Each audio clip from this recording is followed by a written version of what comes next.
On our library visit this time, it's going to be a wonderful opportunity. We have legendary Elgin Councilman Michael Powers. And Michael, you're well known, but you have something upcoming that'll be debuted here at the Gail Borden Public Library. Is that not right? Yes, on December 6th, that's a Thursday evening, going to be debuting a book that I wrote, actually, entitled All American Stories, Elgin Myths and Memories. Oh, my heavens. That title's wonderful. Tell me what this is going to contain. Well, I'll tell you what it's going to contain, and I'll tell you what inspired it, actually. A couple years ago, a local paper, the Courier News, ran an essay contest called Sacred Spaces and asked people to submit, 1,000 words, 2,000 words on their favorite places in the Fox Valley. I wrote about the old Elgin High School gym and going to ball games there in the 60s and the 70s with my dad and my brother Jerry. Had a great time. Well, the response was overwhelming. People said, you nailed this right on the head. You captured the experience. You captured the essence of the games and the gym, the whole thing. Some guy even came up to me on the street and said, it actually brought a tear to my eye. Oh, so I thought, okay, I've got 100 of these. And I view Elgin, and I'm very serious about this, I view Elgin as a mythological place, which is part of what the title is. I think it is the quintessential middle American town. I think it's actually a small city with the soul of a small town. So what I do with the book is it's a series of short stories, and there are about 15 of them that deal with places and people that were important to me when I was growing up. Schickler's Hobby Shop, Central Barber Shop and Razor's Edge, where I got my hair cut, all sorts of things that I think people who grew up in this area during that era, latter part of the 20th century, if you will, 60s and 70s, will relate to immediately. And when I've run the stories by them, they do, in fact. Let me tell you about what happened to me there and these people I know. Now, the second part, because I was very involved in sports in town and played ball at EHS and so on, has to do with about 15 or so stories that are specific to sports, okay?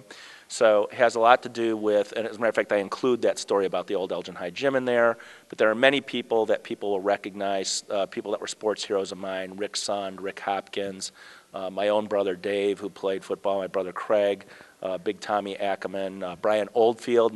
Many people might not know that the world's greatest shot putter ever lives on the west side of Elgin to this day.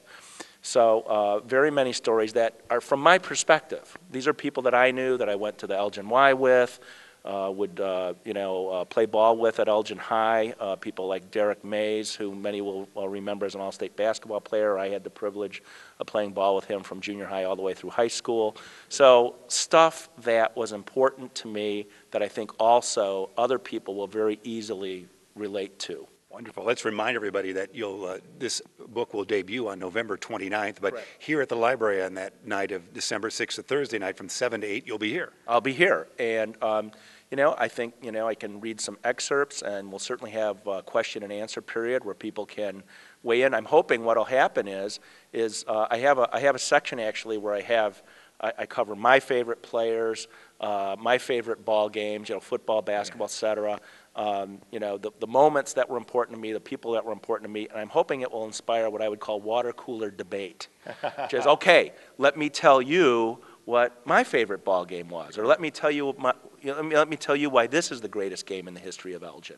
So I think it'll inspire some discussion like that. Do you throw in an Elgin Larkin game? Oh, well, of course. How could I? That's water cooler debate. Actually, there are several, of course, Elgin Larkin games, because of course every sports team has to have a rival. Ohio State has to have Michigan. UCLA has to have USC. Elgin and Larkin have to have each other. Wonderful. Did you mention Flynn Robinson? Oh, of course. Now, Flynn, the Electric Eye, as he was known in professional basketball, predated me as far as me knowing Elgin High basketball. But I'll tell you how I'm connected to him. He was a local legend, of course, and played professional ball. So I remember seeing him play for the Bulls and for the Bucks. He was actually on a Milwaukee Bucks title team in the early 70s with Jabbar and Oscar Robertson. And the Bulls trade Guy Rogers to get him, a big trade. Exactly right. Now, and a lot of people may remember this who were involved in the sports scene. We did a Flynn Robinson night at the Chicago Stadium in about 1969. Some guy organized a few buses. We all got on the buses. We went downtown. They were playing the LA Lakers. I have a whole chapter on that. And there will be a picture of Flynn from his high school days as well. Class of 58? Class of 58. I believe it's 58, actually, is when he played. 57, 58, and 58, 59 is my recollection.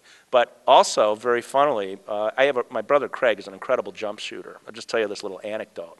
Now, Flynn had unbelievable range on his jump shot, legitimate 25-foot jump shooter, probably the greatest shooter in the history of Elgin, which is really why he made it to the pros after playing at the University of Wyoming. And Craig said he used to play horse, and Craig's probably a legitimate 22-foot jump shooter, very good streak shooter. And he said, well, I'd play horse against Flynn down at the Y, and he goes, he would let me win until we played for money, and then he'd step out another 3 feet. That's wonderful. We could listen to your stories. We want to remind everybody the name of the book is All-American Stories, Elgin Myths and Memories. You're here at the library on Thursday, December 6th from 7 to 8. Correct. The book will be released on November 29th. That's correct. Your work was associated with George Rawlinson, well known. The brilliant George Rawlinson, who is a wonderful editor, has given me great direction on this, and of course has picked up on every grammatical error and error in syntax that I made, although he assures me that my book is quite well written. Ooh, congratulations. Michael Powers, we appreciate that, and I'm going to look forward to that big night. Okay, I'm looking forward to it too. All right, thanks, Michael Powers.